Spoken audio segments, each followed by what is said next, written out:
Hi, I'm Jerry Brower. I'm part of the B-29 restoration crew. I have been working on this aircraft since 2008 when I was in Boeing Plant 2. I mostly did work on the engines. They had to be removed and cleaned. There was a lot of bird nests in there from China Lake, and we made them look like they were serviceable engines. I helped reinstall number 1 engine, number 2, and number 3, and all 4 propellers I helped install. Right now I'm working on panels on the engine cowl and nacelle, and that's going to be quite a job there, because you have to replicate these panels to where they actually were on the aircraft. In other words, going to the drawings for the aircraft, the blueprints for this aircraft. You have to be a little more creative when you're replicating a panel on this aircraft, and it takes a certain amount of expertise, you know. And every time I do make a panel, I learn a lot more, and it comes out a lot better. We've replicated at least 20 panels on this aircraft. So when I'm working on the panels on the engines, they're not just a flat piece of metal. They are curved and concave. And you start out with a flat piece of metal, and then you have to cut it to size, and then you have to form it. We have to use tools called metal shrinker and an English wheel, and those are up in Paynefield at the Restoration Center. I had to go up there 4 times for one panel. A shrinker, what it does is it pinches the metal, pulls it together, makes it curve. The English wheel is one big wheel and one curved wheel, and they're different sizes, and you roll it back and forth. Now, where people most would equate that to is when they hand-built cars like Rolls-Royce, they used an English wheel.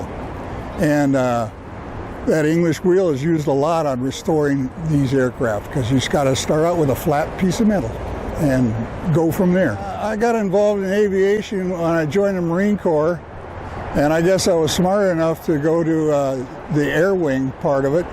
I went to Memphis, Tennessee, and became a structural aircraft mechanic.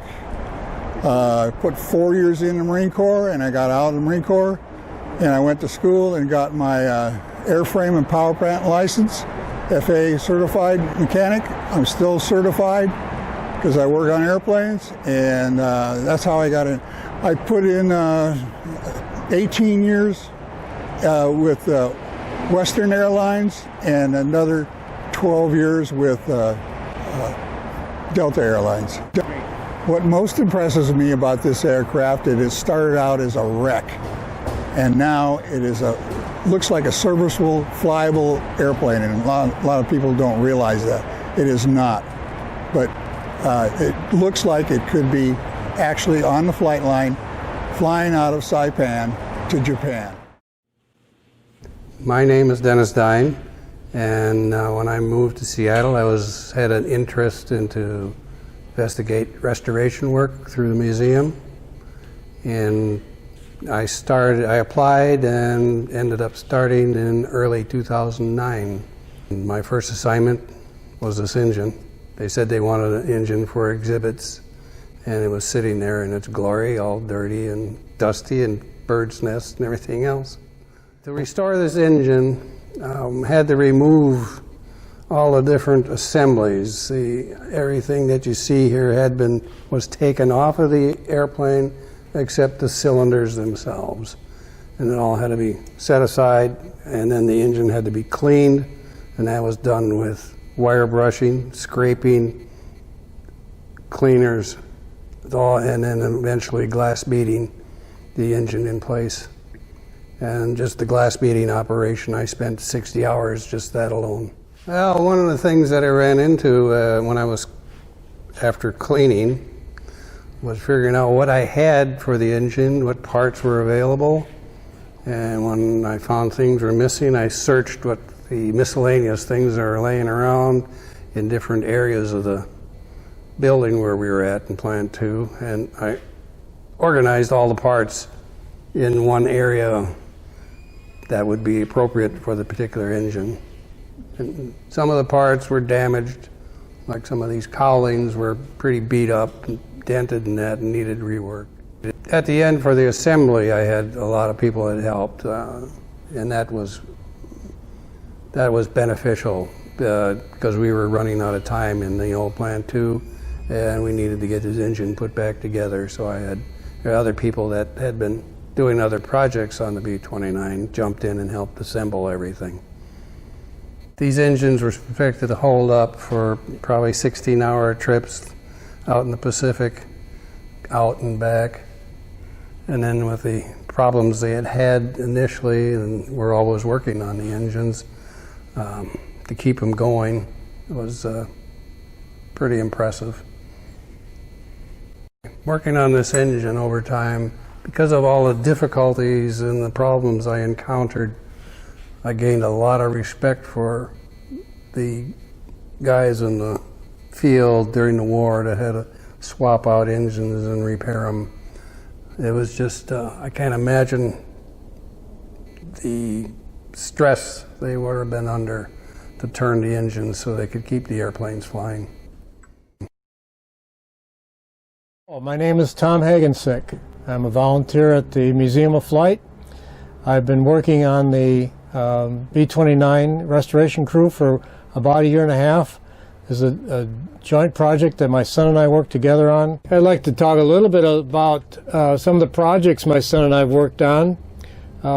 They include replacing damaged componentry, wood components in the plane, as well as building new pieces that weren't here at the time the plane was delivered for restoration. The wood that was used in these planes is not readily available today in your standard Lowe's or Home Depot outlets. You have to go to specialized lumber yards to find the product, so it costs a little more money. And it's the good news is that the material is still available. The material is high-grade plywood.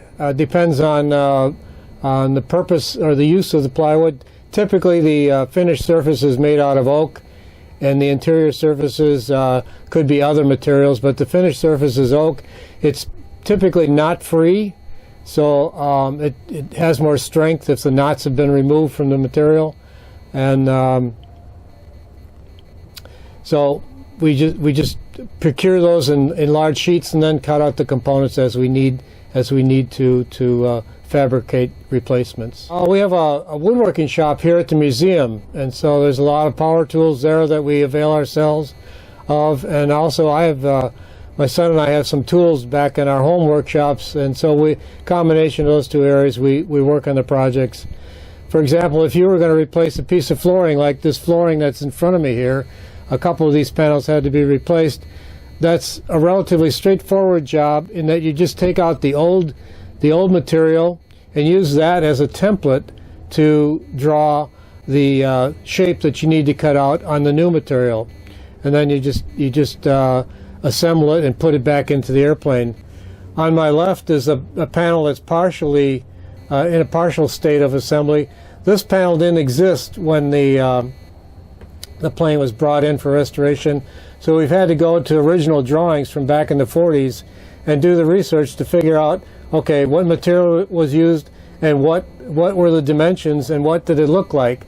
And so we have to construct some of this restoration from original drawings. Okay, there is some improvisation that one has to do in doing restoration in aircraft.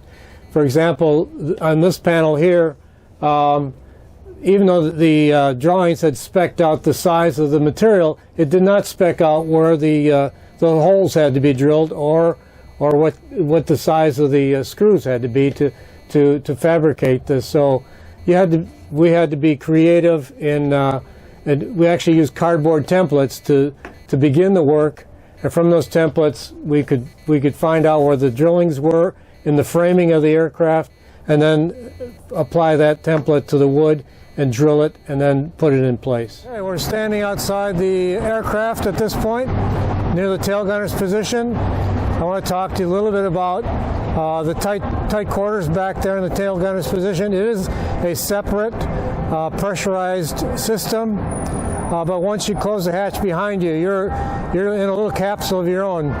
The tail gunner typically was a very small man. He sat in a wooden seat and he put his feet on wooden footrests. And what I had to do was repair the footrests. They were damaged from use, and I had to take them out, fabricate new footrests, and then put them back into the aircraft. But I've had a lifelong interest in aviation. I'm also a docent at the museum, so I want to get more involved in the nuts and bolts as well as telling the stories about the aircraft in the museum. My name is Sid Baker. I've been working on the B-29 for 15 years. I'm also a docent as well as a volunteer at the museum. My name is Wallace Kane. I live very close to Sid Baker, and I've been working with him on this B-29 for probably 4 or 5 years.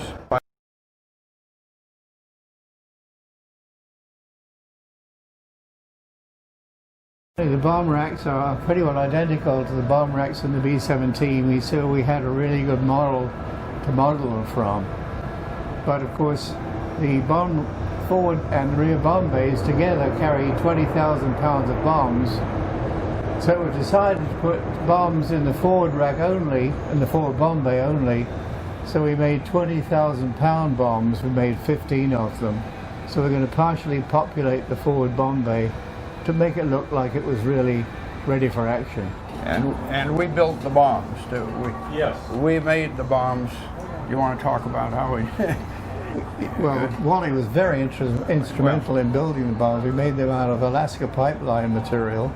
There you go. That fell off a truck and damaged the bomb, the tubing. So we managed to get 18-inch diameter steel tubing, and Wally made the tail cones of all the bombs. So that was a heroic effort on his own. And all the propellers too. Yes, we made all the little propellers on these things. When Sid said we're going to make the propellers, I couldn't believe it, but we did. We made the propellers. In World War II, of course, the money was virtually no object, so these major side rails, which extend from the top of the rack to the bottom, were made out of massive aluminum extrusions, where the side rails were thin and the major part where the load is taken were much thicker. We couldn't, of course, do that. To make an extrusion would have been extremely expensive. So we were fortunate enough to get Machinists Incorporated to use their power brakes to machine bend a heavy piece of aluminum gauge material like this to simulate the same shape as the original bomb racks were. I was very fortunate having Wally helping me on this because he took care of the detail work, and since they're all the same, we wanted to make tooling so we could reproduce each rack to be identical.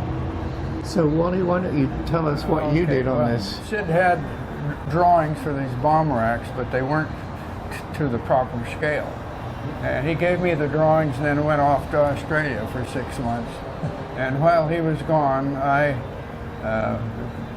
determined what the proper scale was and transferred the drawings onto masonite. And then when Sid got back, we were ready to build using those patterns.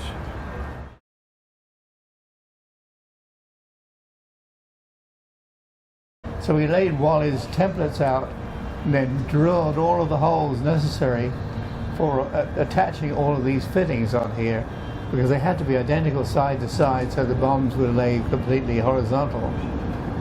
All of the fittings where the bomb racks actually tie into the airplane were the most critical, because they had to be interchangeable between one bomb rack and another, and the airplane hardware where the airplane loads are taken into the bomb racks. So getting the bomb racks to actually fit each position on the airplane interchangeably was a real challenge. These little hooks, of course, there were 70 required of the hook and the latch. Unfortunately, they're identical to the ones in the B-17. I was able to borrow a pair from the B-17 and take them down to a vendor down in Kent who specializes in making multiple quantities of things like this with a laser cutter to cut steel with a laser beam.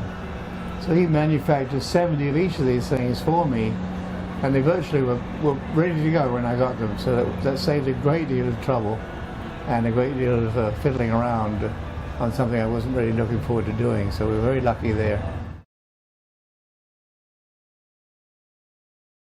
And these are quite a later idea that they had in World War II, and that's to change the fusing on the bomb depending upon the target. And these devices here are a little solenoid which either captures or releases the safety wire that goes to the nose fuse on each of the wires. So the bombardier can either select for both fuses to go off when the bomb hits the ground, or just the center fuse, which changes the way the bomb explodes when it hits the ground, to either get a lot of blast or penetration. We got those through the internet, and Dale managed to find them brand new and still in their boxes, completely unused and brand new, which is a wonderful thing to find these things like that.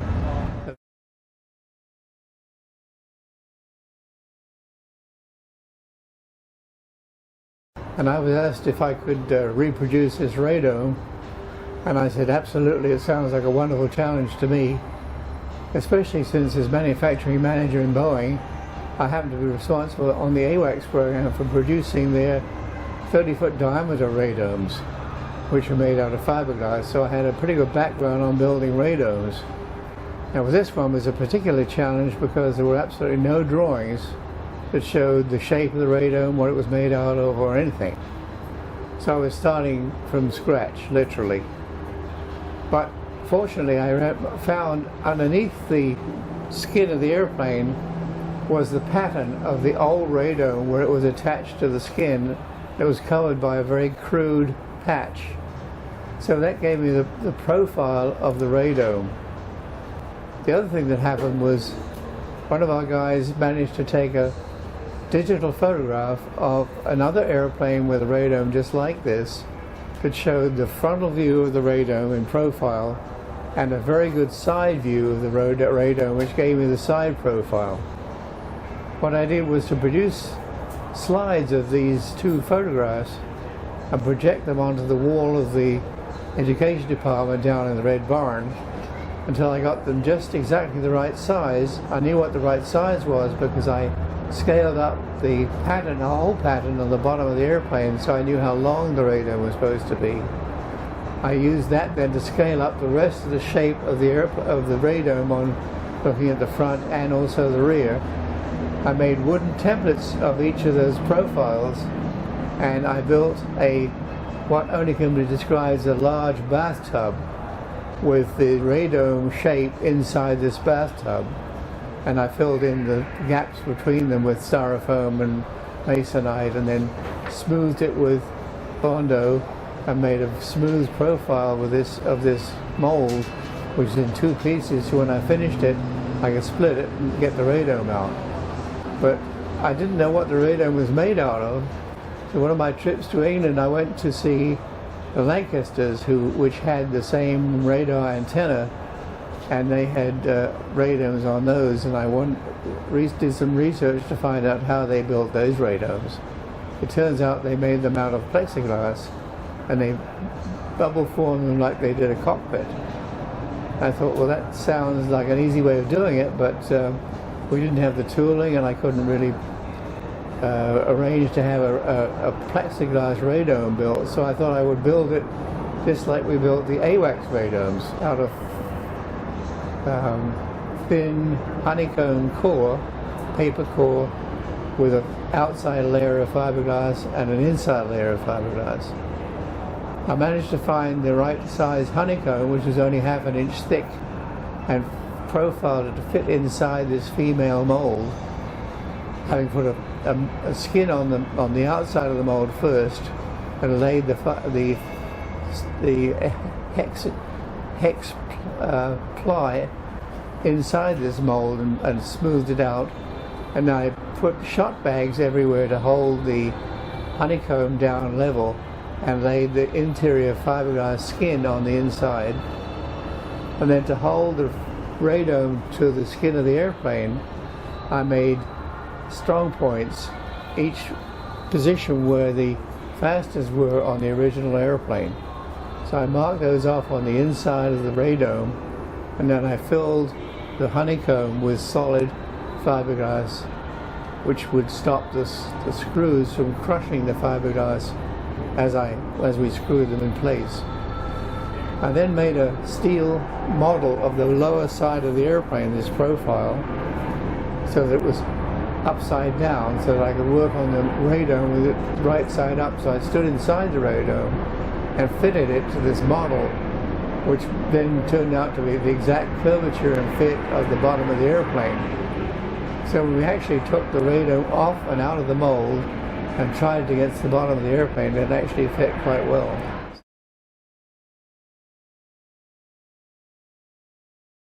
We're standing at the very rear of the airplane, and right above us is the crew compartment where the tail gunner sits by himself.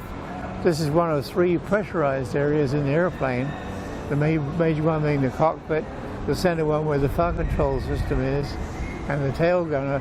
These are all 3 separate pressurized compartments. But it was completely gutted, and all of the armament was stripped out, all of the gun sights, all of the armor plate, and all of the mechanism that drove those were missing completely.